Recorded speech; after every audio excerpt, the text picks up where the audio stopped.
neighbor, education is an equalizer. It is only education that can make you sit with the son or the grandson of Raila in the same class.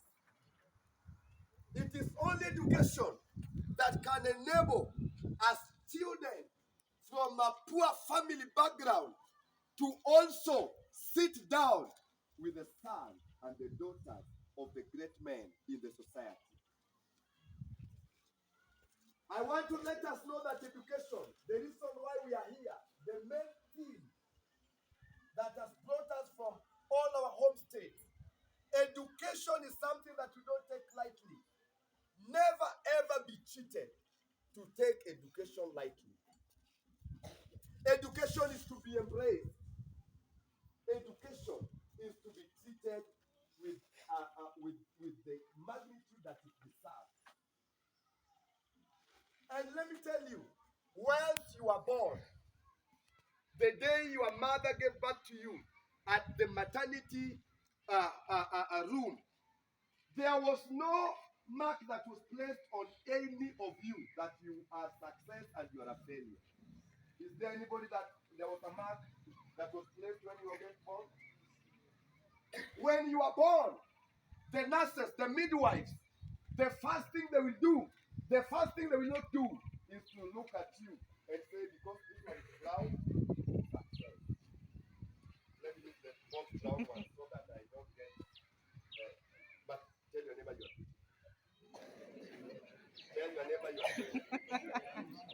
Now, education, I have said education is an equalizer. Education is a powerful tool. And the day you are born, none of us, and if up to the time you will leave education, there is no mark upon your head that says success, that says failure. We are all equal. We have got all the equal opportunity. We have got, let me tell you, we all are born and all of us are students. Since you joined Form 1, those that are in Form 4. Since you joined Form 1, those that are in Form 3. Since you joined Form 1, those that are in Form 2, and those that are in Form 1. All of us, God is so faithful that He has given each and every one of us an equal time, 24 hours a day. Amen. But how you manage that time, how you distribute time, that is what will now bring the mark of whether you are successful or you are a failure in life. How you use that time that has been given to all of us, 24 hours a day, each and every one of us. If I am giving 1,000, if your time is not 24 hours a day, kama wewe haujapewa masaa 24 kwa siku. Do we have any? All of us have got equal time allocated to us, 24 hours a day. But now, let us do math. This is where the issue comes. This sister of mine has got 24 hours. This brother of mine has got 24 hours. But now, how we allocate time is what matters. Just an example. This one may be using 10 hours to sleep. This one may be using 6 hours, the required time. That if you take 10 hours to sleep, that's a sound sleep. You can wake up and begin doing other things. So, how you allocate your time matters. After school, in the evening, some of us, we get home, change uniform, go straight to loiter in the market. Buying sugarcane, eating as if they have never eaten since they were born. And somebody has embraced time. Somebody is using that time very productively. Eh? You know, some of you, once we leave this school, you know, there's a time I passed here. around something amazed me. And last week, I think I mentioned this in township school when I was speaking to students. Maybe she could remember. You know, no, not no. When I was speaking to Mbaga school, I told them Mbaga mix because immediately we finished speaking to them. After 30 minutes, the school was empty. Even the form force had left, and it was not 6. And there's a time I passed here at around 7, and I saw some students in this school. I don't know you, but I clap for you. I may not know you, but the way you are using that time will bring back something beautiful for you. When you use time productively. Now, time management, if you don't know how to manage your time, you will begin to complain and to have excuses. Some ones may not know that deeply. But the way you use your time is of essence. It's very important. Let me go back to my schooling. 282 marks in the year 2000. Joined Form 1 in second term, late second term. Joined the school without a pen, without a book, without a shoe, without a uniform. By so, you must know that then this man was coming from the poorest of the poorest family. I am here to encourage somebody. If you are that person that is coming from the poor family, you are that person that need to pull up his or her academic socks in this school. Because your speed, your academic speed, will be determined by 2 things. One, what you are chasing. If you get a student that is chasing something in this life, that student, the speed must be different with the one that is chasing nothing. The second one, what is chasing you? If you are chasing something, if you know, there is a time, I remember there's a time, I'll give a sequence, but I remember this, let me say. There's a time I was studying during holidays, and I was studying home with, with this useless, quote unquote, Nyangile touch. Tunajua Nyangile? Wame Nyangile? Jaribu Nyangile. Okay. Inaitwa Koroboi. Now, you know, because I was coming from a dysfunctional family and a poor family, whenever I got to the books, I would study to an extent. There is a time that I was studying. They brought food. I never saw the person that brought food. I never realized when that food was cold. And I realized when I was going to sleep at around 2, that food was there. Why? Because I knew. Let me tell you. If you study hard today, you will live life easily. But if you live life easily today, you will struggle in life. You will live life very hard. And life is very stubborn. Life is very stubborn. There are those people that when they hear about food, when they hear about food, and they are from force, but when they hear about food,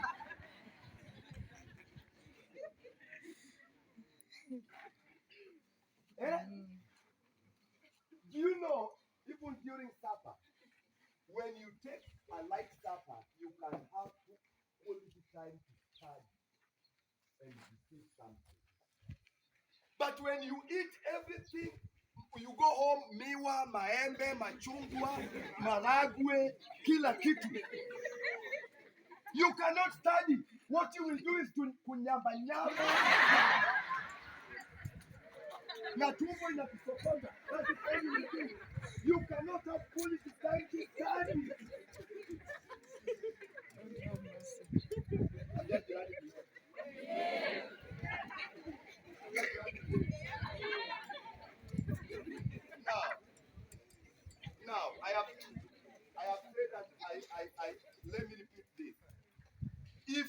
joke with your education today, life is waiting you in a hard way.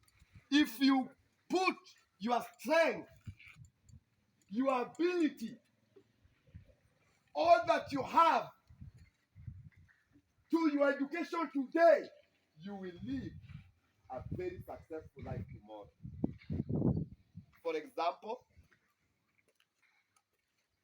in class, we could be together. Somebody that wakes up at 4 to study, like me, I realized I was not a first class learner, but I realized I was very productive during those hours. I was very productive. Up to now, I'm very productive when I study from 3 going to around 6. I am very productive. I'm very sharp at those moments. I grasp ideas. I receive. That is the time I do math. That's the time I do chemistry, sciences. That's the time I do subjects that might look like they are trouble to me. Because I am very productive during that hour. I am focused. I grasp. I take in. And when you realize your time of productivity, you mark it and give it to very sensitive subjects. Lakini kama wewe uko Rambo High School na inafika saa 11:30 ndio mama yako anakuja kuambia amka na mate imetoka na hii, you will not go nowhere.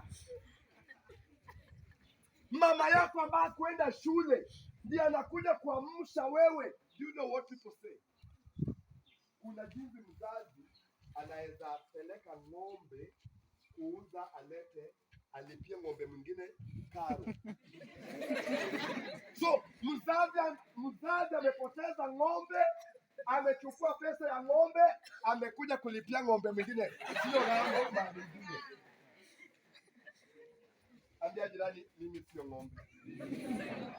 Mwambie jirani, mimi sio ng'ombe. Mimi sio ng'ombe. And you can only convince us you are not a cow by performing.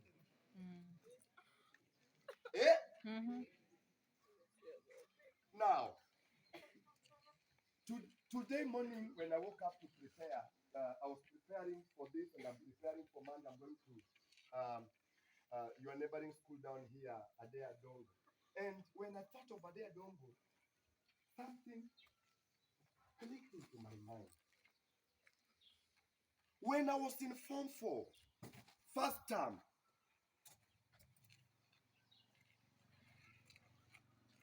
I told you I joined Form 1 in Sinetobamba. By God's grace, Form 3 and Form 4, I went to Bardin. Out of 202, I will come back the sequence, the growth, the calendar, the graph. How did the graph grow? So in Form 4, I was sent home because of school fees. And my dad was sick. My dad was bedridden. He was bedridden. We could not afford to take him to any hospital because we were poor.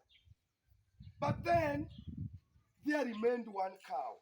And when I was chased, I was sent people, principal don't chase people, they send people home. Tell your neighbor we are always sent home. Tell your neighbor we are not always chased away. Now, when I was sent home, so I went and found my dad was doing very badly. He was so sick. And I told him, Daddy, I am sent home. You know, you are just, and that one was after they were sending people home, but instead of going home, I remained in class. When the principal, Mr. Rama, comes and finds me, I will explain to him.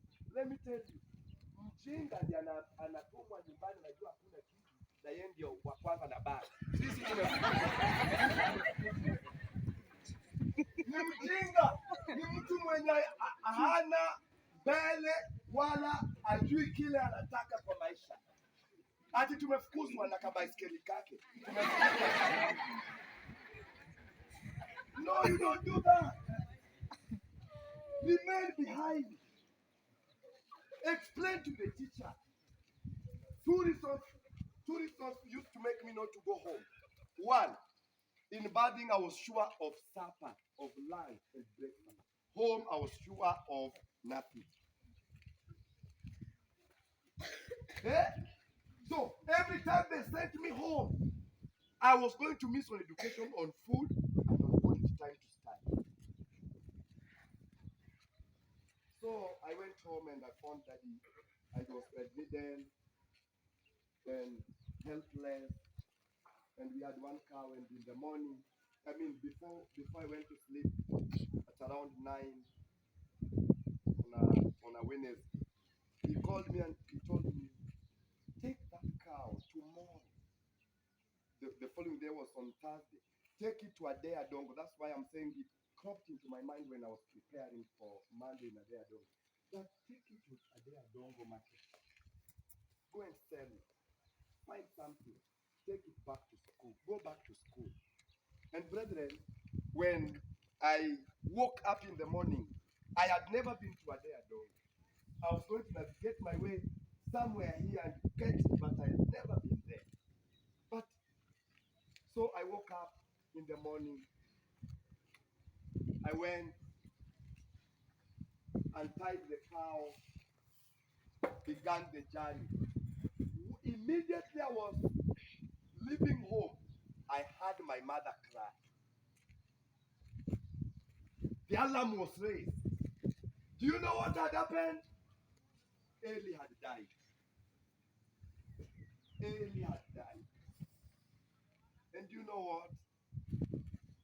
Today, the son that he suffered for, that he could not use that cow to sell and take himself to the hospital, that son today has the ability to feed him, to buy him clothes, to take him to places, but he's not there. You are not here for your parents. You are here for yourself. You are not studying for your mother. You are studying for yourself. You are not studying for your father. You are studying for yourself. Tell your neighbor you are studying for yourself. Huyo mamako ambayo anakuambia ngeenda shule na unafura kama mandazi, anaweza kosa kuwa wakati wewe uko nayo sasa. Anaweza kosa kuwa. We lost my dad like that. And today that son is capable of doing. I saw my father with one cloth, one suit, see, one. But even out of that, he could squeeze everything. In fact, at home people would sleep angry. The same to you. Don't take it for granted that you are accommodated in this school. You are accommodated at the expense of others. You are accommodated at the expense of the other siblings. You are accommodated here, not because your family has a lot of money, but because they want you to be something. They want you to bring a change. They want you to take out the shame of the family. They want you to rewrite a story. They want you to rewrite history. They want you that through you, your home can have a new day. But look at some of us. When we come, we take it normal. It is like a normal thing to us. We don't care. We live uselessly. We live carelessly. We are just there.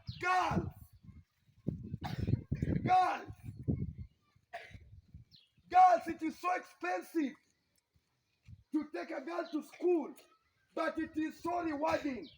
But look at some of us, girls, beautiful as you are. Ni nini unafanyanga na huyo mtu? Ni nini unachukuanga simu ya baba ya mama usiku wakati wamelala na unaandika hizo to text na broken English?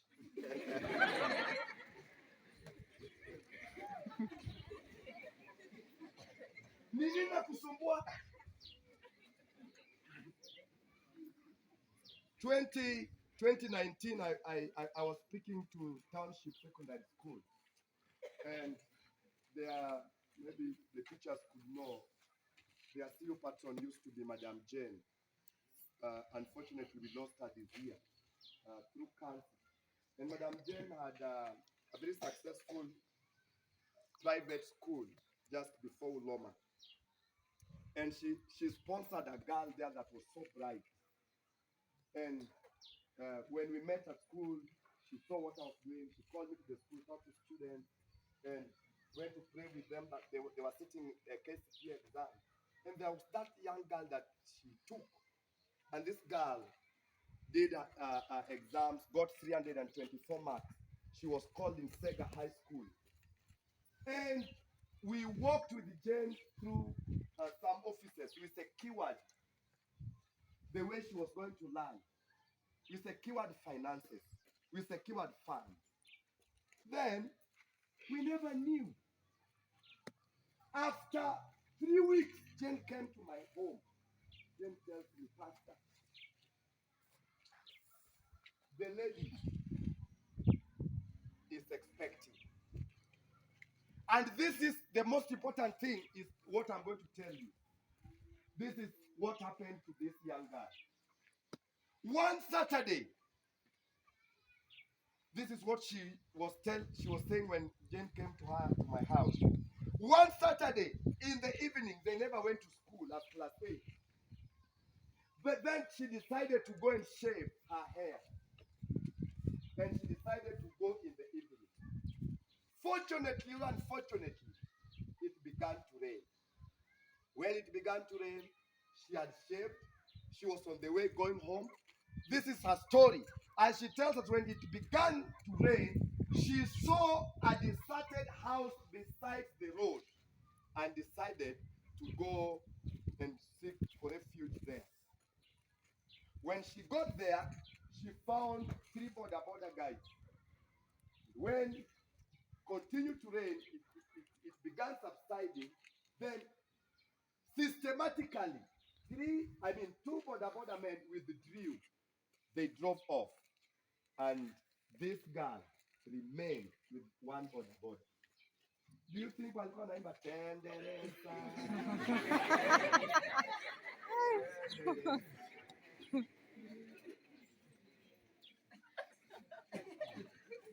Do you think this guy was telling this girl, umenyolewa vizuri? Do you think this boy or this border man was telling this girl, I see you making it to life? That day so painful. She lost her virginity. She got expectant. Now listen to this. When all this happened, I want you to know that Saturday, this girl was just at home. She decided to go and shave in the evening. The question is, what was she doing during the day?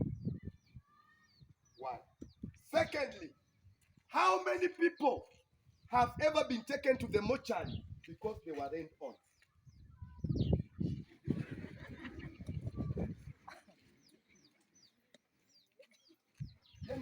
Hapa kwenda kunyeshana. Wangapi ambao inyeshewa? Wangapi wakati ulinyeshewa tulisikia ambulance ikipita hapa. Inatafuta wale wamenyeshewa wote. Wapeleke hospitali. Do we have? This lady lost it at that day. And get to know that she never just got expectant. She lost her livelihood. When we went back to the financials of education, they said, oh, Pastor Jane, we have many people that are serious, that have passed more of like this one, but we don't waste our money paying for women. She was now not a guy. She was a woman. How many women do we have here? I don't need you to answer me. But how many women do we have in Rambo today with uniform?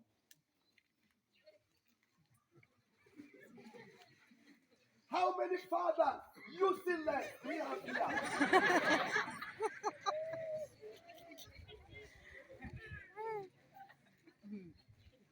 It is talk stick to your education.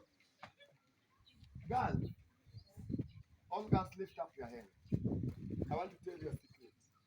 I want to give you 4 clothes that I pray you will make sure you put on in life. Just bring your hands down. First cloth is the school uniform, this high school uniform. I want you to look at me in the eye.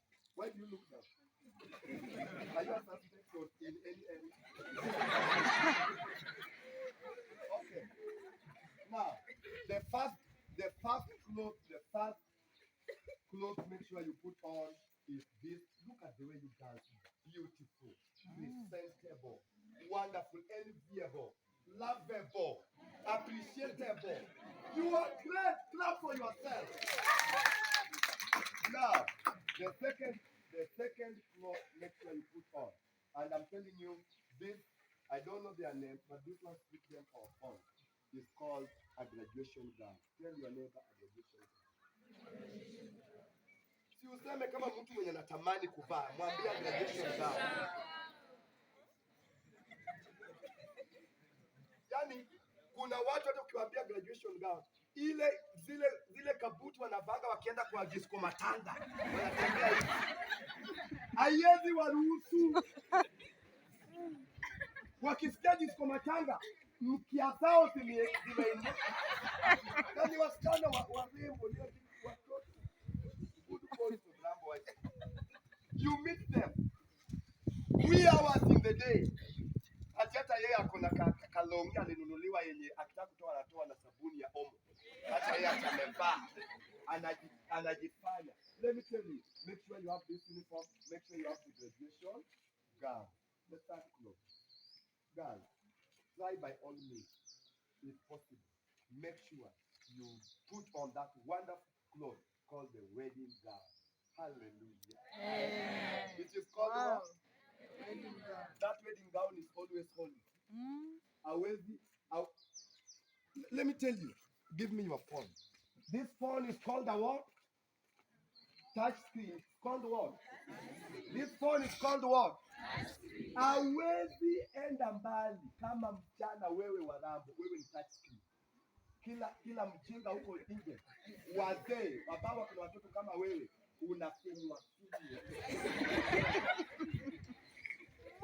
You are touch screen. Boda wewe ni touch screen. Wale uliacha primary hata wakwenda high school, touch screen. Wale ambao hawajijui hata kuandika jina, touch screen. Wale ambao haendi mahali wamekufanya nini? The worst of it all. Hata ule jamaa unashindana hapa Rambo, pia anajifanya tu ule kashinda. Ule unapiganga kwa chemistry. Ule ambaye hata ajui the first 20 elements. Ajui, anasikianga ni kama ndoto. Ati huyo pia anakuja. Anajifanya nakwambia na broken I love you.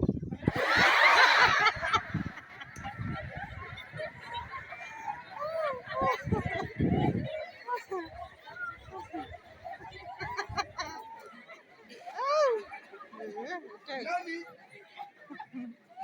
kajama kako confused and a confused element. Yani kajama kako confused. Yani kajama hata akiamuka asubuhi haezinonga uso, anakuja pia anasimama na wewe. Yani wewe msichana wa mwenyewe wa high school. Do you know what it means to be in high school? Do you know I missed Form 1. I joined in second time. Do you know Form 1? Wakati umevaa uniform wewe ni rempo na kajamaa kamutu tu atanaweza kukunulia miwa ya 5 miwa. Now let me tell you.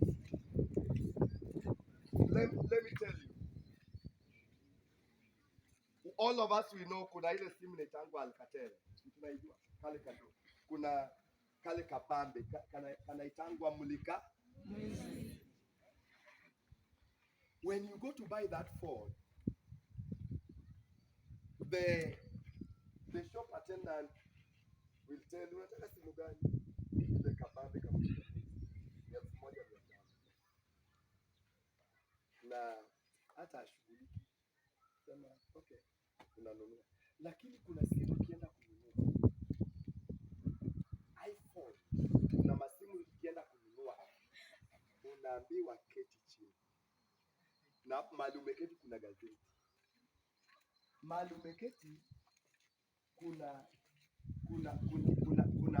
water dispenser, mahali umeketi ni kuna carpet, because the phone is expensive. Sio 20,000, it is 30,000, 40, 50, 80. You know, wakati umesema tunataka hiyo simu, mwenye anauza anaanza kusmile because anaona serious, anasema basi huyu sio mtu wa kudeal nayo. Wanakuja wanakuuliza, you are seated well. They ask you, would you mind a soda? You know, let me tell you, when you are successful in life, unaona jinsi wengine wanaangalia hii. When you are successful in life, you know, by the way, we might even leave this school without taking this. Na hatutasikia kakitu. Hatutasikia kuna kitu tu ililetwa na tumemiss. Lakini wengine sasa hata wanaangalia ila meno.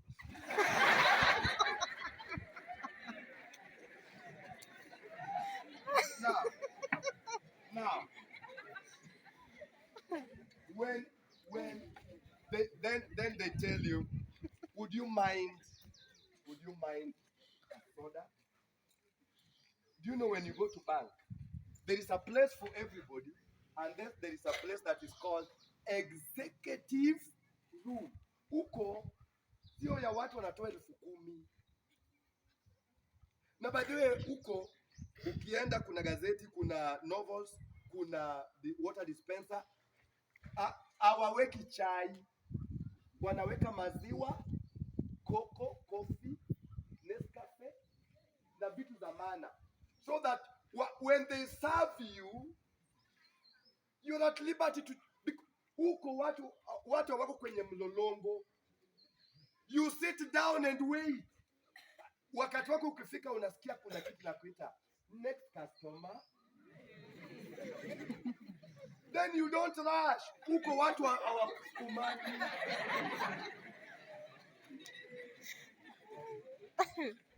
Now, unaona venye ule jamaa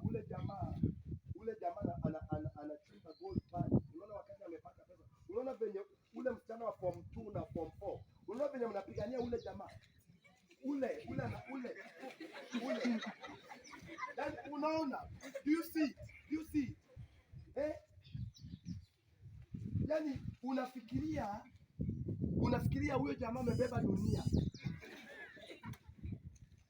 Yani unaona venye alikwambia na kununulia simu akalala na wewe. Just imagine. Do you know wakati alilala na wewe? Do you know there were deposits, evil deposits? Do you know huyo mtu venye alishinda kwa goal hakuoga na alikuja kwa mchafu.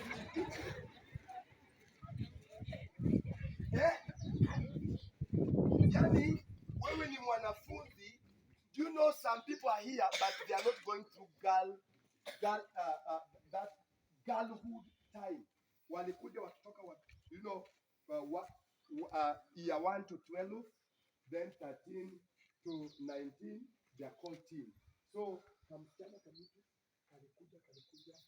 ako 10 years, ana speed na reduce, anaingia 12 years. Hapa kwa 12 anaona kajamaa kamechanganyikiwa, analala na yeye.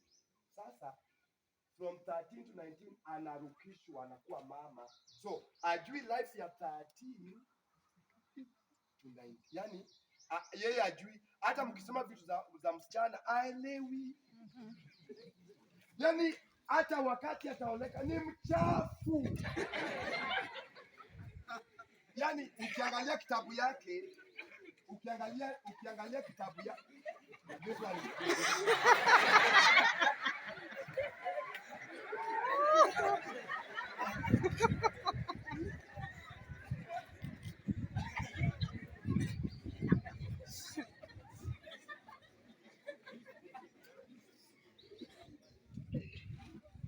tell you,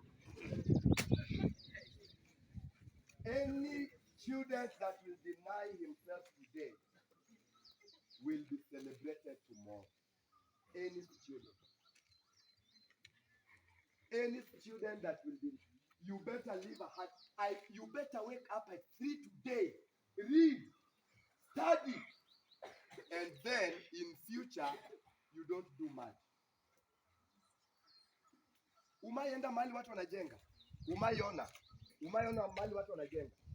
Okay. Hao watu walikuwa Rambo Secondary School. Wote mali wanajenga. Siku mali wanajenga, siku na mama wanaletanga uji na gidei. Ambia jirani walikuwa Rambo School. Now, mali wanajenga, kuna majamaa wanakujanga wamevaa matambara, ni majamaa wa kuredi, hata wanaweza inua hiyo nyumba inajengwa. Yaani wako na nguvu. Si wanakwenda pale. Mali wanajenga, kuna mtu anakuanga amepoke. Yeye anakuja amepoke hapo smart. Anakuja majamaa wale wengine wakiona mkubwa. So, hao watu watatu wote walikuwa wapi? Rambo Secondary School. Now, ule jamaa wa kupocket ni ule alikuwa na mkanga saa 10. Anasema usingizi tutakutana mbele. Ule mama ambaye mundu yepeleki nyaka nyoyo. Yeye pia alikuwa Rambo Secondary School. Yeye wakati ule wakakuti anasoma, yeye alifunikiwa kwao saa 4 jana, anarudishwa kwao. Ako confused. Kuna mambo amefanywa usiku mzima. Sasa she was sneak, sasa anarudishwa. Haya, ule ambaye anabeba vitu nzito. Ni ule jamaa yeye kila msichana ameona shule anasema, wewe usikanye huyo ni mine. Huyo ni mine. Sasa this is the issue. Ule jamaa wa kupoke ni wote walikuwa Rambo. Ule wa kupoke yeye alifanya kazi yake vizuri. Aliamka mapema, alilala late, akastudy, akasoma, akaenda university. Sasa ako na qualification, he is a professional. Aliteseka wakati wale wengine walikuwa wanakula raha. Sasa imefikia. Sasa jamaa anasema, alafu nasikia kama mjinga mwingine alikuwa Rambo anasema, jamaa anafanya tulikuwa na yeye. Tulikuwa tunasomanga na yeye. Huyu anajifanya huyu. Anasikiliza na drive. Huyu tulikuwa na yeye. Na saa hizo ule jamaa anakuja anasema, wewe ambaye tumesoma na wewe. Nataka kuona hizi simiti zote ziko juu. Na hata saa hii wanacheka. Let me tell you. A Form 4 candidate that can finish laughing with a Form 1 at the same time is not a serious guy.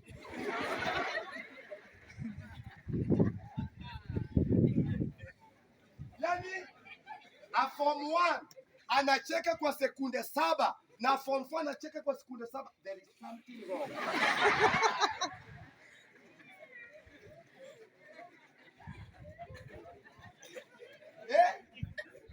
You must know how to redeem time. You must know how to do what? Redeem time. Sasa ule jamaa wa kupoke anafanyanga kazi. Yeye anakuja kalamu. Jamaa yeye anakuja na kalamu. Anapata wajinga walikuja asubuhi. Ambao walikuwa wanatoa pamoja Rambo. Walikuwa wamekuja asubuhi wamejenga nasema, na hapa imejengwa aje? Owino, Otieno, Onyango, mubomoe pale, muanze kujenga upya. Na malipo ni the same, ile utalipwa jioni ni the same. Sasa, is God unfair? Jamaa kupoke, Mungu alimpatia 36 hours a day. Huyu mama kuja na githeri, Mungu alimpatia 12 hours a day. God has given us 24 hours a day equally to everyone. Equally to each and every one of us. Now, failure is not a problem. Accepting failure is the problem. I failed, I said that 282. Go to the Motivational, you will get my details. In bathing, when I did my KCSE, I got a B minus. That took me to the university, KCA University. That I did one of the most lucrative courses today that I would want some of you that will excel to do, because we have the new constitution, county governance and management, so that wakati ma MPS wanapigana, wewe unaona vile unajipanga, unawapanga, because you've done county governance and management. I got employed at Kajiado County Government. I left that job to come and do what I'm doing because I am passionate about this. Hallelujah. Amen. Hallelujah. Amen. Life is not for the mediocre. Let me tell you, some of us should be able to know this. This one. Some of us should be able to know this. I hope I'll be able to make it. I don't know how it is made, but I'll try. Good. It's coming. Almost there, yes. This one. Majama ni aje? Majama ni aje? Ni aje kama? Ni aje hii jambo? Sasa, one day, a psychiatric professor was asked, "Sir, could you please explain to us what smoking is all about in simple terms?" A psychiatric professor was asked, and then he said, "In simple terms, smoking involves a role of unknown substances with two main characters. One, a fire that is lit inside is one of the characters. Second, an idiot waiting for that fire to come and light it down."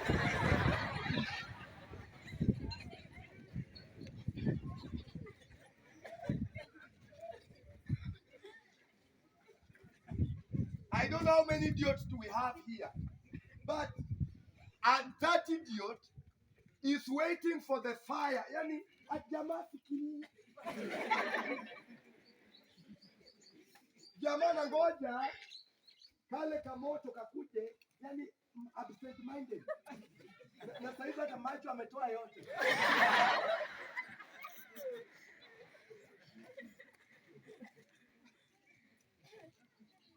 Wakati moto imefika, inamchoma.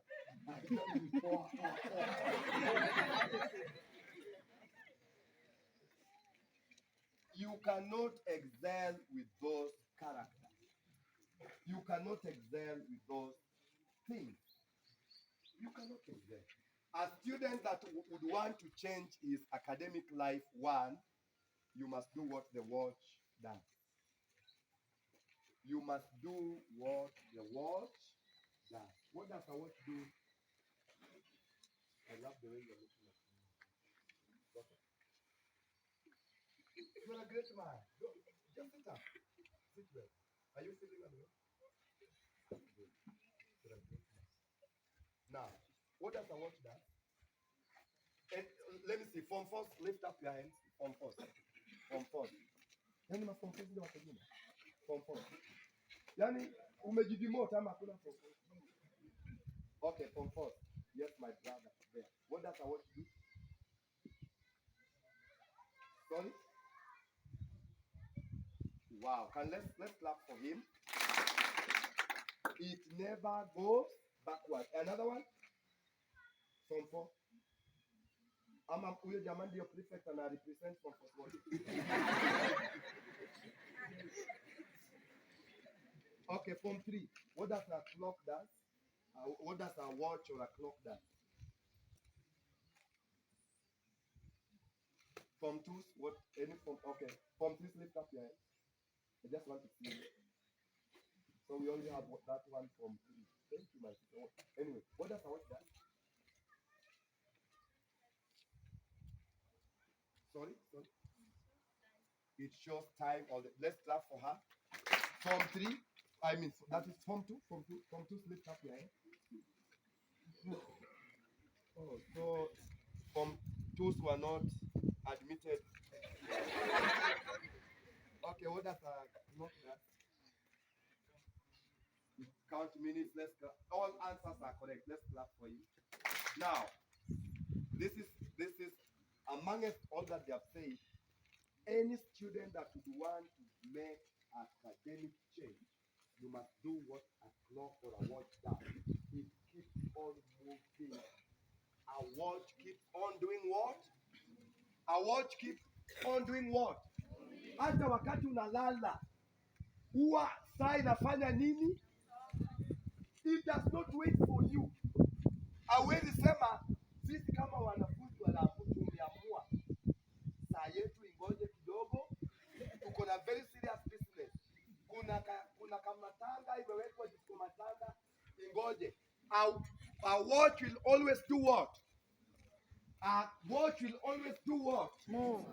A student must always be on a moving mode. You must always be wanting to know. You must always be asking questions. You must be crazy about success, about succeeding academically. You must be crazy. You must not be ordinary. You must be extraordinary. You must know what is the condition of my home. You must know what are the shame that are coming from our home. What can I contribute to make it better? What is it I can do to make that home better? And more so, kama uko hapa na kwenu, gari ile inaingiaga kwenu ni ya polisi, imekuja kutafuta mwenye anapika pombe ama ya maiti. That should worry you. That should make you think crazily and change and say, I will do what the watch does. I will move academically. I will bid bye to sleep. I will consult my books and teachers. I will not allow that student from the boarding school to sit on me. No, I will rise up, shoulders high, and I will boast. I am a student at Rambo Secondary School, being taught the same syllabus, with the same teachers qualified and selected by the TSC. I will not let them have their way. When they are talking about academics, when they are talking about whatever, I will rise up and say, yes, it is not done. That's not the formula. It is done like this. I will show Badil. I will show Bishop Ogotumbaga. I will show what a mere guy. I will show that student that things they can sit on me. I will move.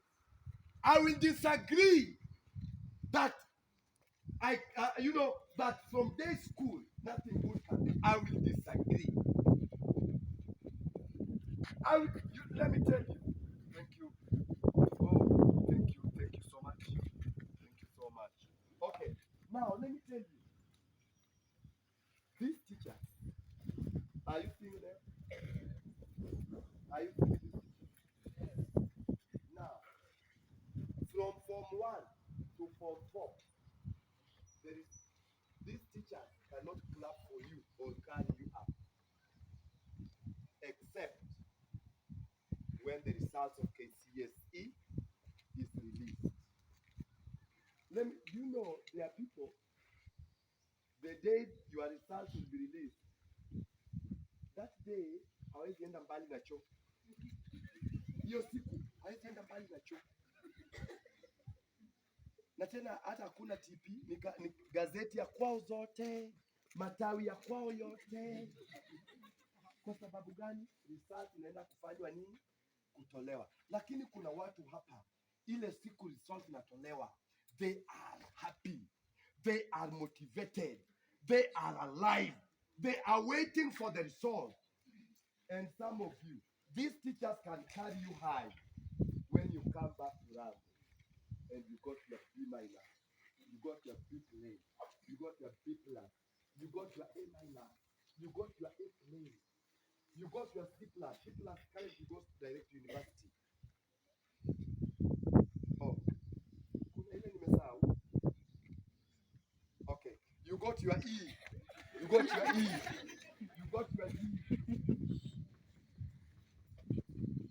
Yani, these teachers can, by the way, nani ambaye nunuliwa hata kangumu hapa na walimu umai nunuliwa. Let me tell you, these teachers can buy you a gift if you excel academically.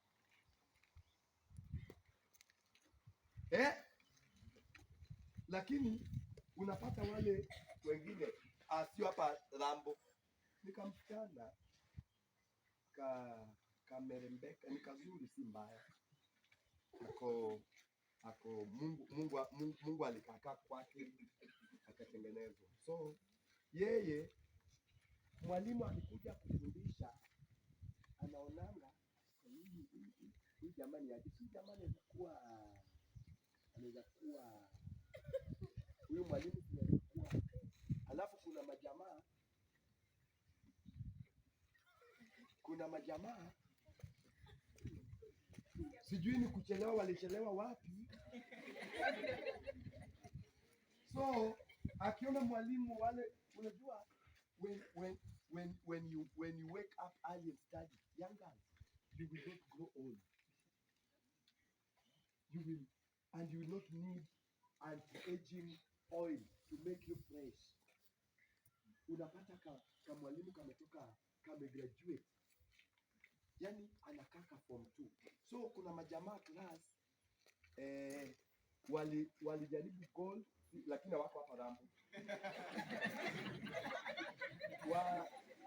Walijaribu gold na mguu moja, mguu ingine iko Rambo. So wakiona au wanaitanga mwalimu Dijo. Wanaitanga mwalimu Dijo. Na wanasema mwalimu, wewe tupatiangi namba yako ya simu. Na ukiona ule jamaa anasema, anaambia mwalimu hivyo for 1 month hajabrush.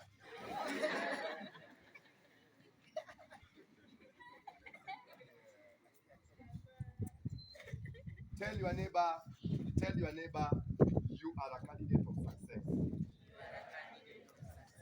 Tell your neighbor you are a candidate of success. Tell your neighbor you are a candidate of success.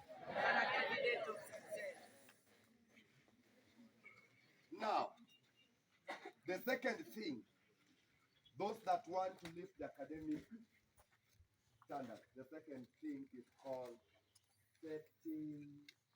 having the set goal, setting your goal, setting the academic goal, having an academic goal.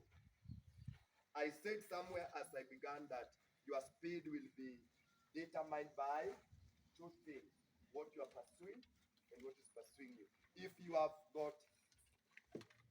got a set goal, what happens is, when you have a set goal, what happens is that, you know, I was speaking to students in a school known as Githunguri Girl in Muranga, and it's a boarding school, a big school. And I realized that was in 2015. I realized that these children, they never had set goals, academic goals. So we talked to the principal, we began working with the Form 3 and Form 4. So how many of us have got lockers? Okay, let me ask first of all. How many of us have got set academic goals? Set academic goals. True? Okay. Academic goals. Well, okay. The grade you want to get. Now, you see, how many of us have got lockers? You have got your personal locker. I want to believe all of us have got these lockers. Eh? Now, let me ask my brother here. Bring me one locker, please. Just choose one. I want to demonstrate something. Now, as children that would pass this exam, you must know your condition. There are those that are fast learners, average learners, and slow learners. Now, thank you. Let's appreciate him. Whoever is down of this block, allow me to open it. Ama tuombe kwanza.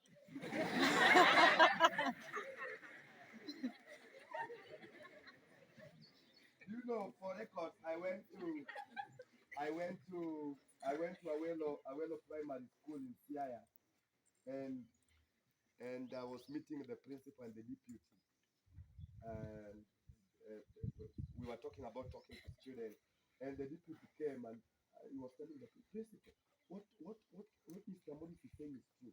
Today, that day I was there, and this is this year. That day I was there. There's this young boys that are staying with the grandmother. So grandmother ni ule anakunywanga chwaka. Oh sorry, msinipatie disk. Ule anakunywanga pombe. So huyu shosho alienda akakunywa akaficha. Watoto walipopata wakakunywa wakarudi wakabeba ingine shuleni. So bwana chochote ambaye inaweza kuwa kwa hii locker. So okay, you see this locker. If every student, you should have a paper like this, maybe a half of this. Form 4s, Form 3s. And you say, this is the grade that I am trusting God for. You open, it's open like, there's a way that, oh, good.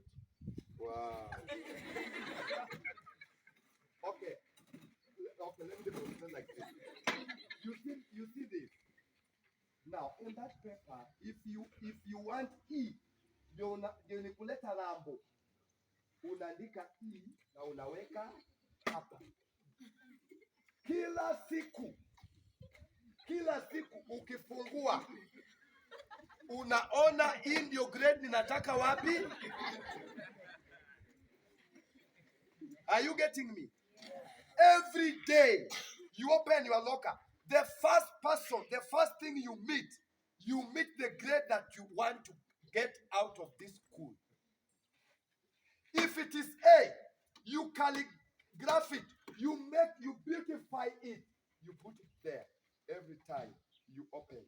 And that A, that B, that university entry grade that you will have put in your locker will make your speed be different from others.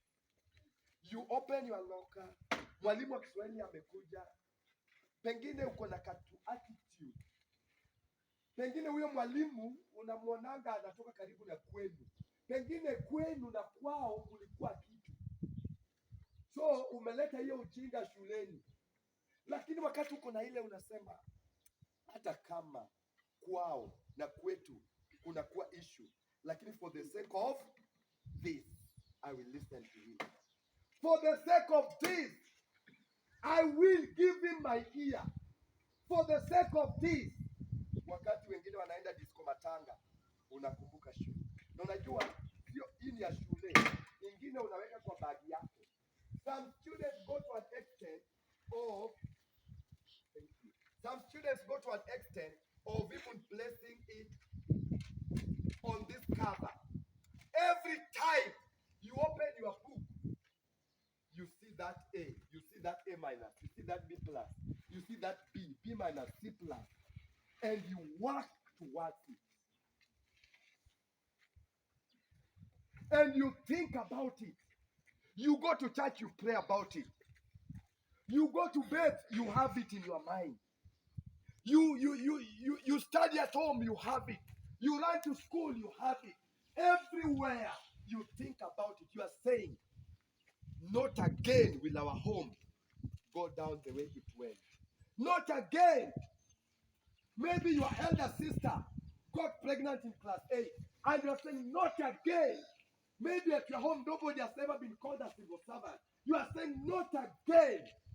And you can only be motivated, inspired, reminded by of that thing, the great, the target. Do you have a target? Do you have a target? How many are saying they can make a target?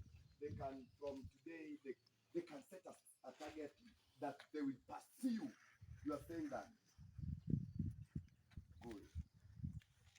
You know, these things are not, passing exams is not magic. Sio kwenda kwa mganga. Ati mamako ati babako ametoka na kabuti ambayo haijaoshwa wiki moja. Ati mnaenda kwa mganga kujipiga. No. It will not work. There is no magic. It must be hard working. It must be discipline. It must not be oversleeping. It must not be oversleeping. It now, very briefly, let me say this. And after setting the target, then you must have these 5 things I'm going to mention. 1, you must know where does your strength lie. Because I'm in our area, I'm not going to mention the name of the guy of what I'm going to say. There's sample. I will not want you to guess anyhow, but kuna jamaa tulikuwa naye pia ni wa hii area, tulikuwa naye Barding, and this guy in this joint exam maths, he was number 1, and we used to call him Patel. Oh, okay. Let me, because okay, the Patel I don't think he uses that name, because now this guy math hesabu, yani jamaa ni kama alimeza ile kitabu ya Patel, ile solving problem, yani jamaa alikuwa anakata hiyo kitu. Jamaa ukimpatia hesabu, but you know what, jamaa alituruhusu tuende kumconsole mpaka akasahau ya kwamba mtihani we were embedding, it was a must, we had to do at least 9 subjects. Sasa jamaa alisahau. Yes, in maths he got A, but generally he got a C+. But he was capable of even getting an A-.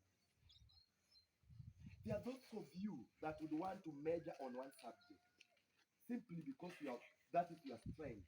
If you know your strength, balance. You do what? You balance. Make sure you balance.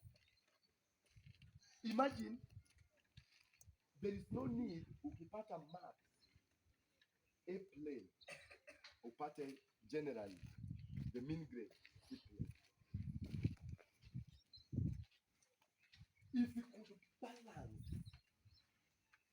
If you could balance, and I don't even want to tell you what the guy does now, but I can tell you one, the guy